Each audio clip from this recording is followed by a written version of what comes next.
Hello, ladies and gentlemen, and welcome to the REC podcast, brought to you by the REC Toycast. I'm your host, Roman Chavez, and with me, as always, Eric Icarus. Eric! What's up, man? You can find us on the gram, where we have been posting at REC Podcast. You can follow myself at Roman REC Podcast, and you can follow Eric. Gulag_J_Wielden. Woo! You know, I got this high energy level right now, but we got to pour one out. We got to start. I want to start off on the low point, on the lowest point. Okay.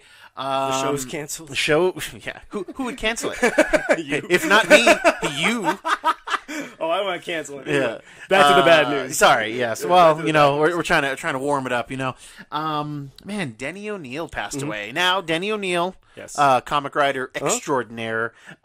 For me, kind of starts in that next lineup. You know, we have kind of our Mount Rushmore of comic creators. He's not there, but he's close. Okay, so he's almost a sixth with man. the Stan Lee. Yes. Sixth man. I like that. Yeah, Denny O'Neil for me is kind of like the next generation. Even though he was still, I don't think he was quite as old as Stan. And honestly, I didn't see how he passed. It just bummed me out. Right. It's just too much bummed me out. 81. Okay, 81. So you know he's a good 13 years younger than Stan, Right, something like that. So he was kind of like the kid brother of Stan There Lee you go. in terms of echelon for me. Didn't do much work for Marvel. Oh, okay. Did some. Yeah, it has some amazing Spider-Man stuff. That's a good credit. But this is a guy who really helped define Batman and his villains, and really did an excellent run on that character. Right. He's a guy who created Ra's al Ghul, created Talia al Ghul, created kind of the more sadistic Joker. Like started taking Joker in that direction Instead of the goofy prop. the Joker. prankster, The prankster. the boner Joker, as he's known, for having for the people of Gotham laughing at his big boner.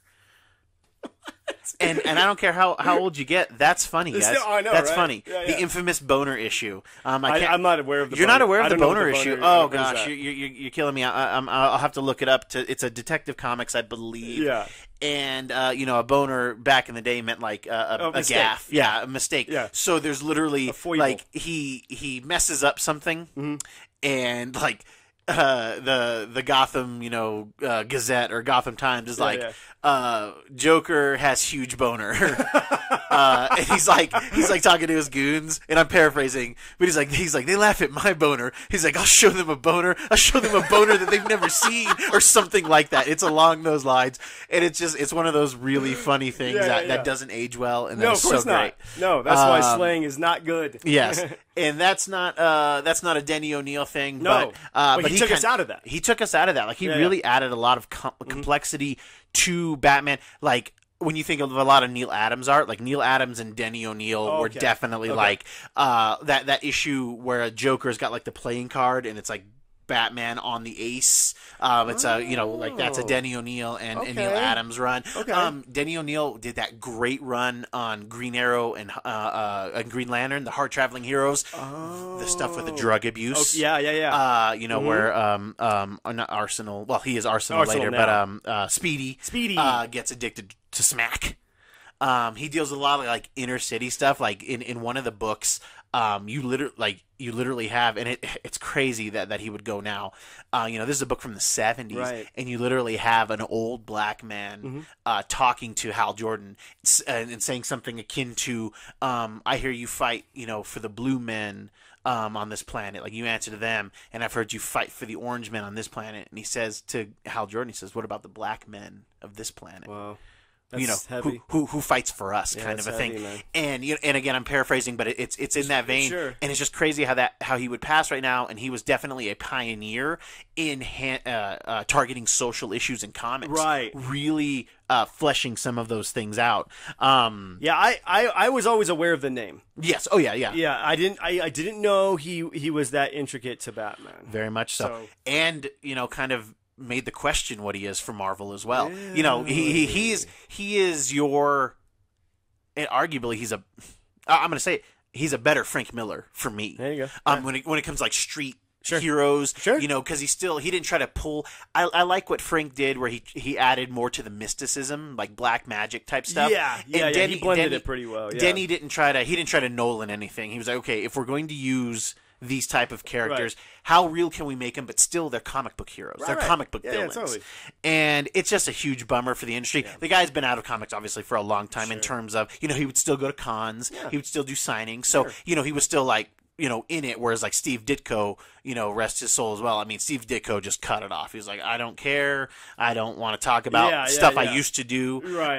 But we had to pour one out for Denny O'Neil. It's a big hit. He is. If you had him on your Mount Rushmore, I wouldn't. You wouldn't fault anybody I wouldn't for that. Fault it. It wouldn't be anybody's boner. It wouldn't be anybody's boner. And he's a big Batman editor too. I don't know if he hated the idea of Robins, but you felt like he didn't like the idea of Robins. Sure. He's the one who greenlights. Jason Todd being killed. Oh, that's right. I believe he was like a direct. I believe he was a direct editor for Batman at that time. Oh, so. So, I mean, was he coming up at the time of, like, our Chris Claremonts and stuff like that? Would that be, like, the time frame? Kind of like that generation right after? I think a little bit before Claremont, but definitely a lot of overlap. Okay. And, for what... honestly, I don't think... Especially since you're not as familiar with Denny O'Neil, guy doesn't get his credit. But he's that guy that, like I said, that good sixth man. That guy that, when you start talking about Denny O'Neil in comics, like, if you're around comic guys, they all love Denny O'Neil stuff, So... And then for people like me, I'm like, oh, he did that. You get my goodness. Yes, like, you know the influences. Yeah, big time. And it bums you out that you're like, oh, that guy is gone. Now I can't appreciate it while he's alive. Yeah, exactly. Yeah. We have to pour one out for him. We haven't poured one out in a while. So, what's your favorite Denny O'Neil? If you have one, probably my favorite contribution has to be Ra's al Ghul. Oh yeah, okay. I think that's but then you could also say that the Joker stuff too, just starting to take him in that direction. Yeah, the darker. But I love the League of Assassins stuff. Yeah, you do. Getting those things. I think that's probably my favorite contribution of his in terms of just straight story. Oh man, that whole Hard Traveling Heroes thing was so crazy. good. Yeah, that's crazy. I don't think I've read his question run, and now I want to. Oh, for sure. Because he kind of made Vic Sage. They were like, okay, we can't get Rorschach, or no, we can't get that stuff from Charlton, so we're gonna make Rorschach and all that. Okay, a few years later, after they get those Charlton comics, the Blue Beetle and all that stuff, then they give it, to somebody like Denny O'Neil. Hey, okay, we did our really dark thing. Can you make a more street version of this and make him not crazy? Like, he doesn't have to be Rorschach crazy, but we want to definitely like harken to the streets thing. And I thought that was such a great character. Right. Still echoes through. People love the question. Oh, so, yeah. He's one of my faves. Yeah. I love the dude. Yeah. So, again, we'll pour one out for Denny. Yeah, it sucks to have one of those guys go, but hey, 81, that's a good run. That's a good run, dude. Yeah. And the influence he had. Now, you watch anything lately? I did. I finished, I've been putting this show off for so long. Yeah. Just because... I'll just go out and say it between we can start talking. It was HBO's Watchmen. Okay. Yeah. I actually got around to starting it and then finished it last night. Ooh. And I still have not seen it. At 2:30 in the morning. Gotcha. one of those nights. Yeah, you didn't. Yeah. You told me you didn't watch it yet. I haven't seen it. No, I don't have HBO. I don't like to pay for things if I don't have to. No, I don't blame you, but this is almost worth the price of admission. That's what I hear. That's what I hear. I'm one of those odd people who love the book, and I love the Snyder movie. Sure. So I'm one of those. Now I love the TV show. Yeah, I feel like Watchmen fans in general are so divided. Like they can't appreciate one medium. I like the Snyder version much better. I love the ending more. Much better. It makes more sense. Makes more sense, but I love the Dave Gibbons is the man. Mm-hmm. His art is great, but it's very much an 80s art. Sure. So a snapshot. So yes. So having which actually fits so great with Watchmen, and especially for what I know about the show about existing in different times and whatnot. Spoilers. Sure. And so it was great to kind of see, especially since the ending has changed in the film. Right. We know about the multiverse. We know that the Watchmen universe is a part of the DC multiverse. Oh yeah. So you could almost, for the comic book diehards who won't allow themselves a single bit of joy in a tweak of something that I think made it better. you can reconcile it that way. Yeah, I mean, and it's cool because the HBO series actually they completely forget the Snyder movie. It takes place from the book. Yes, it's a direct sequel to the book, which is great. I think me too. I think that's a cool way to do it. I think a lot of people were expecting it to be a sequel to the movie. So I think some people were disappointed, watched the first 2 episodes, and then just abandoned it. Yeah. The reason I started watching it was I just something. I don't know. I get these weird feelings where I'm like, okay, I feel like I need to watch this. Like it's just compelled. I'm just compelled to do it. And this show is so oddly predicting things. Yeah. And it's on a level where it's scary because some of the stuff that's happening in there is stuff that we're in right now. Mm-hmm. And then we can watch the show and see where it ends up.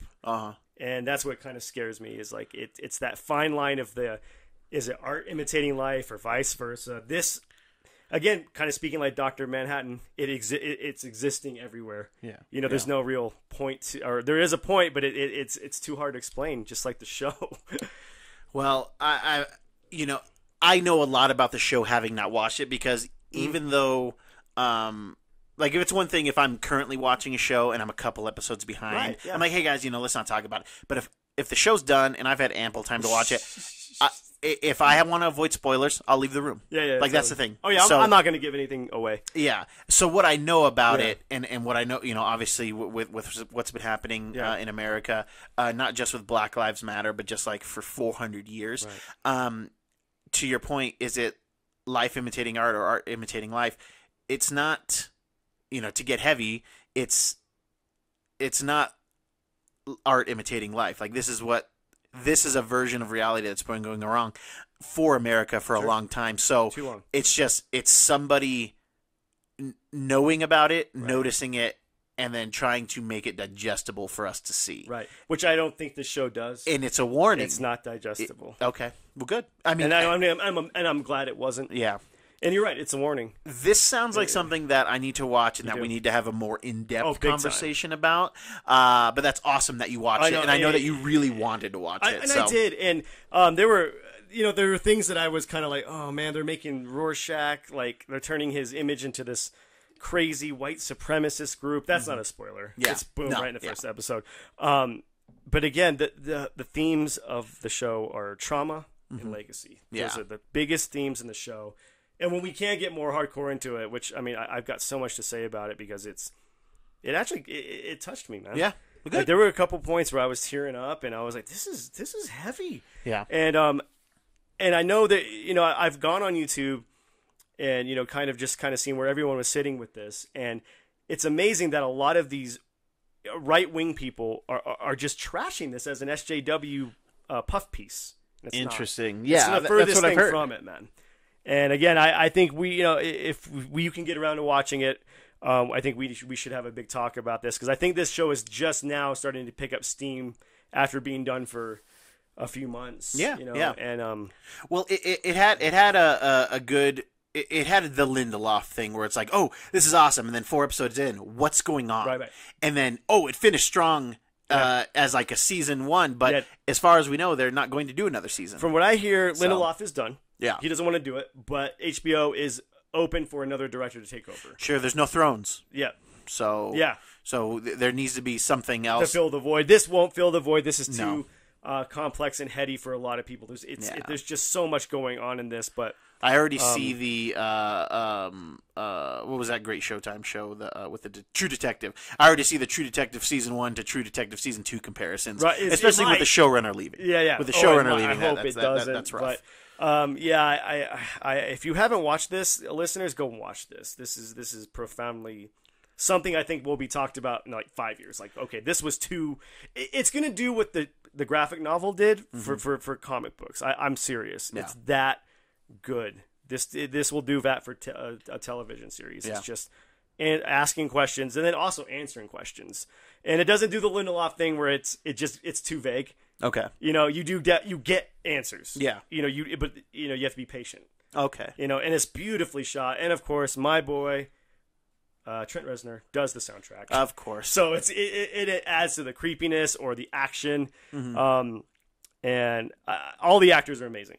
I love how this has like become Trent's thing. I mean, this is several films, a couple different TV shows. Yeah. Like and honestly, like I've never been the Nine Inch Nails fan that you and even our buddy AJ are, but you guys, really appreciate all of the musical aspect of it. And I think that while I like Nine Inch Nails, I like the sound of Trent Reznor's voice, but like I don't think he's a very strong lyricist in my opinion. It only fits with Nails. Yeah. It only fits with Nails. If you put Trent's lyrics in something else, it's too A-B rhyme scheme. Yes. But it fits with Nine Inch Nails. Yeah. It's a whole. It's black as your soul, and this thing is happening. Ride the pole. Yeah, control. It's very rudimentary, but the music, on the other hand, is some of the most complex stuff. Yeah. And even when it's layered. Simple, but I think that's for another show. And again, I think it adds to the Watchmen. Yeah, because it's layers on layers, and that's Trent Reznor's bread and butter. Is layering his movies, but music rather. But we'll do another show on this down the road because it's I will try to watch it. I can't give you a time frame, but I think it'll definitely be in a time where we have another lull. Again, I have when the next COVID wave hits? when wave 2, baby, season 2. Yeah, the sequels are never as good. No, that's true. Yeah. Were you there for COVID 2? Yeah. When COVID strikes back. My favorite meme that I saw online was it was like a time traveler, and he's like, what year is it? They're like, oh, it's 2020, and he's like, and the time traveler says, why are you guys all boarded up in your house? Like, oh, because of COVID-19, we're trying to avoid it. He's like, no, you need COVID-19 to fight COVID-20, the zombie virus. That was probably that was my favorite COVID joke of the entire. That is a good one, man. One thing that I did watch, that I've put off for years, Yeah, Eric, let me whet your beak a little. Mm-hmm. Long ago, yes, the four nations lived together in harmony. Uh-huh. Then everything changed when the Fire Nation attacked. Dude, I watched all 3 seasons with my kid. Of Avatar: The Last Airbender. Nice. Let me tell you something, my friend, because you haven't seen him, correct? Did you see the movie? I did not. Okay, so Avatar fans, let's just clear the air right now. Right. I watched the movie. I did. You did. And the movie's not good, but it's not bad either. The acting's really bad, but like all of the elements of it are like really cool. I was like, oh, this is very neat. Yeah. But I had never seen the cartoon, which is weird. But at the time when it had come out, because it was like maybe 2005 to 2008, it's only 3 seasons. Oh, okay. And but dude, this is one of the greatest shows I've ever seen. Really? It is everything that I like. It's martial arts. Yep. It's spirituality. There you go. It's superpowers. Yep. And it's fantastic. It's on Netflix, and that had always been kind of the barrier, is that you either had to own it or you had to catch it. No, you couldn't stream it for the longest time. For the longest time, it wasn't. On some like third-party torrent. Yes. And that's just more work than it's way too much more worth. work. It's scary too. And oh my gosh, and friend of the show, Casey Duke's been telling me for years to watch it, and he loves to spoil stuff for me. He'll ask me if he can, and more times than not, I'll just throw him the bone because he's just like, you could see it. He's pink, barely contained glee, and but he has actually not spoiled too much of Avatar: The Last Airbender. He just always told me to watch it. And guys, I know I'm late to the dance. Again, like 12 years late. But dude, I'm telling you, get to the dance. Okay. Get to the dance. All right. It is the perfect show. Like if you were a big Thrones fan and you have kids, it's like this is Game of Thrones for kids. Oh, like it's obviously there's a little less sex, but other than that, there is sex in it? No, no, it's very like it could have used 5 or 6 seasons. They could have fleshed it out way more. I don't know why they only went the 3 seasons. Probably budgetary. Probably wasn't getting the audience they thought. Man, I don't know. It was so popular. It was so popular. It was, but you got to remember the circles rerunning. Yeah, it's popular with people who like niche stuff. Sure, the public at large doesn't really know about it. Man. Public at large knows Game of Thrones. Yes. And I'll say it, guys, after watching the show, the movie is just hot garbage. It's so bad. And my wife, Mrs. RAC podcast, she started watching the show with us, and then just kind of she was like, tell me if it gets better, because it does start off a little rough. It does. Yeah. But man, it was really good. It was really good. All of the martial arts aspect is so great. There's a character in there. Her name is Toph. Easily in like definitely my top 10 favorite fictional characters. Wow. She is an amazing character, so much fun. I highly recommend that you go watch it, and yeah, and you know it's digestible. It's you know they're 22-minute episodes, right. but it's so rich and it's so much fun. And if you know that's the intro. The chick says, you know, she's like earth, air, water, fire, and then she talks about the four nations, right. and then everything changing when the Fire Nation attacks. Dude, it's so fascinating. So does each nation have? They obviously have different powers. They do, but do they practice a different martial art to coincide with their? Yes, their they element? don't. They don't fully say what the martial arts are, but as a fan, you can see. You know, it's animated, so you can see some of the styles in there. But it's very elegant in the way that. So if you're part, so there's the Fire Nation, the Water Tribe, right. the Earth Kingdom, and the Air Nomads. Okay, and everybody from those regions, like the people from the Earth Nation, they're kind of hard headed. Yeah, you know they you know the Water Nation people are very go with the flow. Of course. The Fire Nation or you know the Water Tribe, the Fire Nation are hot headed. They're quick to their temper. You know, so everything makes sense. And then who else did we the Air Nomads? Well, see, you don't get enough of the Air Nomads because the show is called Avatar: The Last Airbender. Right. So like the whole thing, and again, it's got Buffy-esque things in there too, because in each generation an Avatar is born, and there's one person born who can manipulate all four elements. That's and awesome. then he's supposed to bring the balance. Right. So in this story, the Avatar disappeared 100 years ago. And then the Fire Nation attacked because there hasn't been somebody strong enough to fight him. So then this kid shows up. They find him in ice. You know, very Captain America. They find him in ice for 100 years, and he's like, they tell him what happens, and he's like, "Are you like?" Because they know that the Avatar is reborn. Like it's a cycle. Sure. So everybody knew it was going to be an Air Nomad was going to be the next Avatar. Okay. And so the king of the Fire Nation at the time, or they call him the Fire Lord. Right. Fire Lord. Well, the current one is Ozai, and he's voiced by Mark Hamill, actually. Hey! Fire Lord Ozai. Sorry, guys, I know I'm geeking about something 12 years later, but it's so interesting, and I really want Eric to watch it. I mean, I'm going to. It's got everything I like too. It's got lore. Yeah. I love rich lore. Man. Yes. Oh, dude, Ozai's father, right, or grandfather, Sozin or something like that. He kills all of the Air Nation. Okay. So he goes to all the they're more like monks. They're called the Air Nomads. Yeah. And dude, it's so good. So like, but Aang is the Avatar. He disappears before that. Okay. He gets told he's going to be the Avatar at a young age, freaks out, goes away, and then gets caught up in the storm and has to like save himself. Oh my god! And he accidentally like freezes himself. Yeah. Oh jeez. So yeah, he's like missing for 100 years, and then so the king of the Lord of the Fire Nation says, "Hey, I'm gonna kill all the Air Nomads, and then there won't be an Avatar to stop me." Oh my god, dude. I'm sold. Man. It's so good. I'm sold. It has very Game of Thrones things. It has great redemption things. There's a character. His name is General Iroh. He's a Fire Nation general, and but he's so interesting. So interesting. Is he like one of those conflicted characters, or he was? You can tell bad to the bone. He was conflicted because he was like the greatest general. Oh, okay. And then his son dies in battle. And this is all kind of set early. This is all kind of set early, and you can tell he has a great respect, and he's obviously the most chill of all the Fire Nation. Sure. But his brother, his younger brother, is the Lord of the Fire Nation.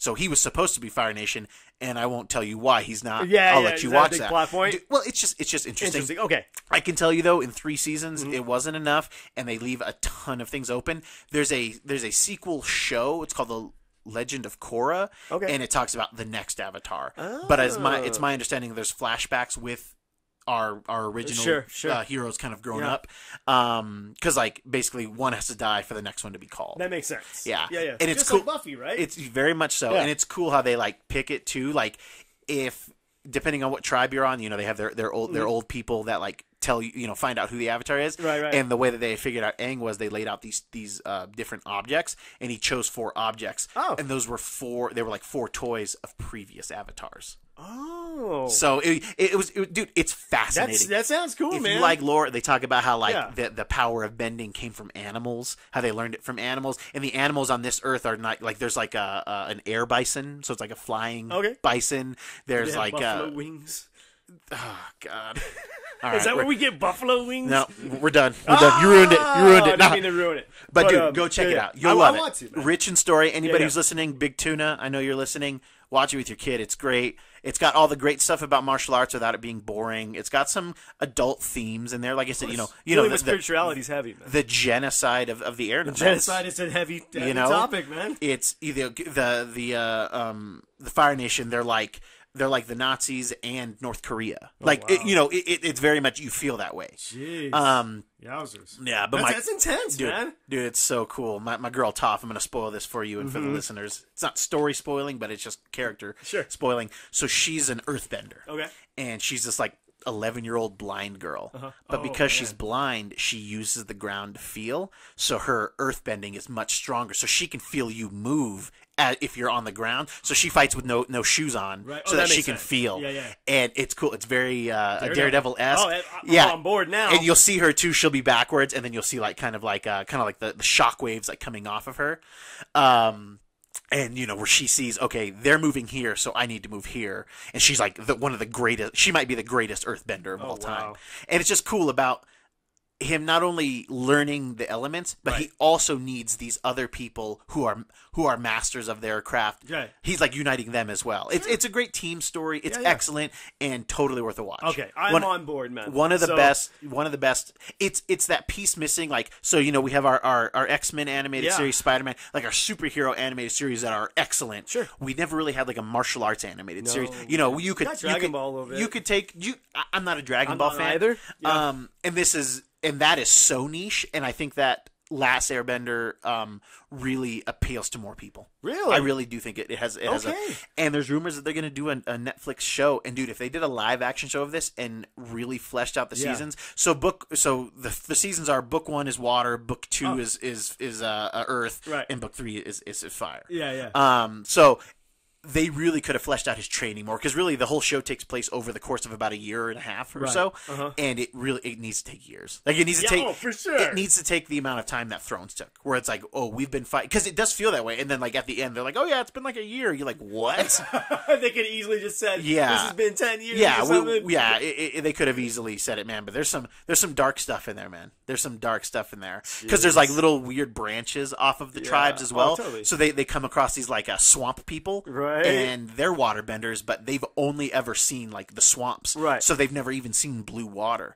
And like one of their members, he can bend the water in vines, so he can control like plants, right? But not all of them can do it, you know? Oh, yeah. There's I'll tell you one off air, because I don't want to ruin it for anybody who's like, oh, I'm down. Yeah, totally. Just go check out the show. Oh yeah. It'll be totally. So we awesome. both got homework assignments. We do have homework assignments. So totally. Yours is a little bit easier to do. Like the one you want me to do is shorter in episode length, but longer episodes. But then mine is 3 seasons of 22.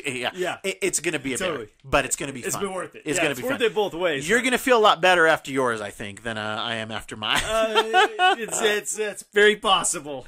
I saw another movie too. What did you I watched another movie, guys. Hey, you're I don't think I'm in double-digit movies yet.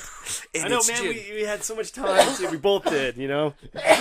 Look, I did other things. Oh yeah, you got this place up. I got this place up and running. You guys will have to forgive me, but I'm still going to try to watch a bunch of movies I haven't seen this year. Cool, man.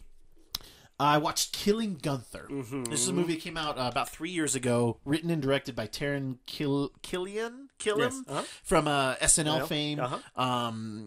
And 12 Years a Slave fame. Is he in there? He is. Oh wow, Jesus.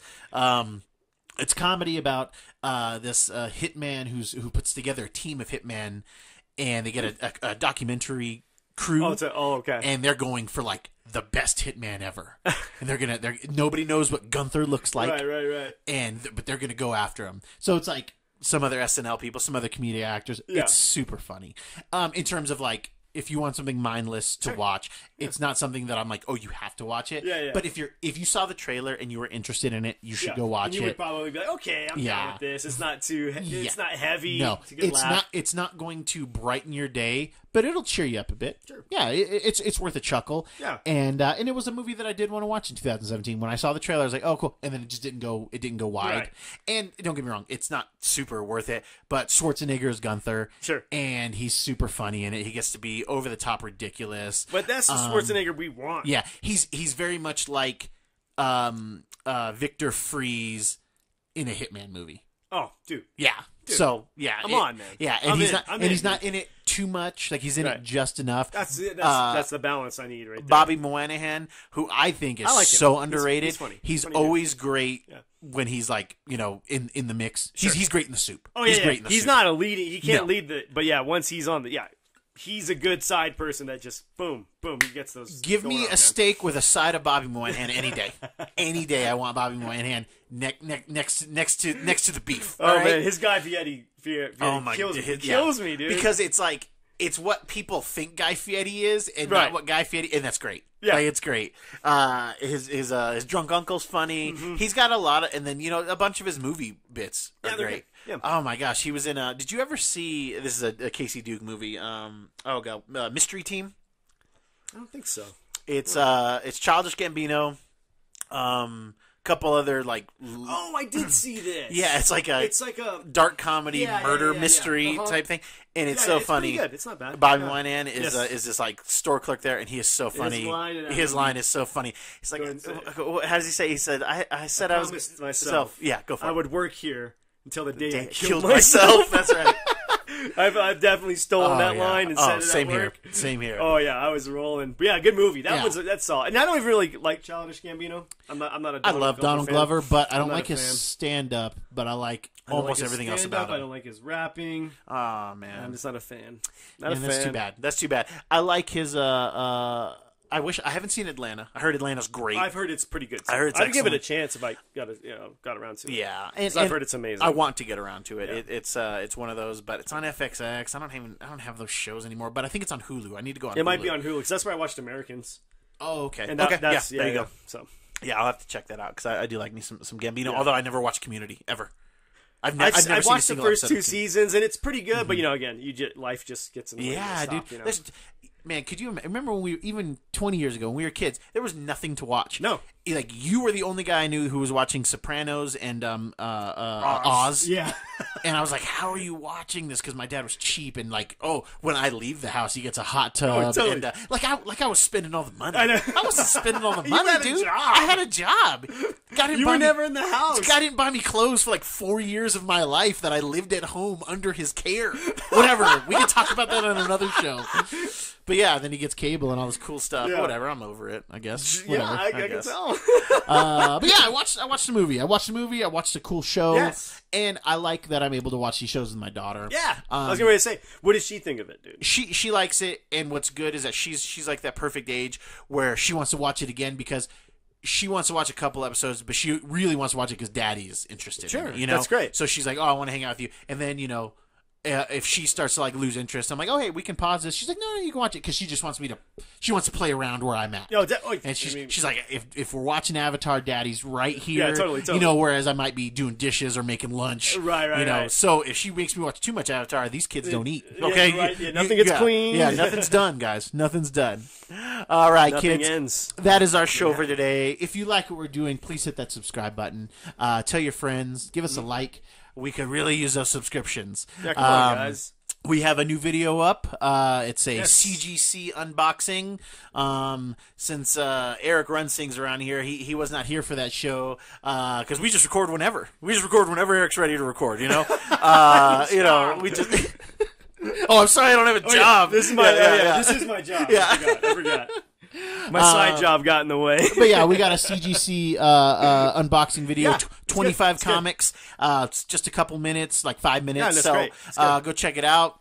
Again, You give us already a got like. a good comment on there. Oh, good. Yes, You guys said it was very educational. Yeah, well, I like that. I like that. Eric, do you have any final thoughts for us today? Oh man, Dan DiDio. I gotta maybe get into his work a little bit more. Yeah, straight up. I mean, if he's that influential, Oh, I gotta.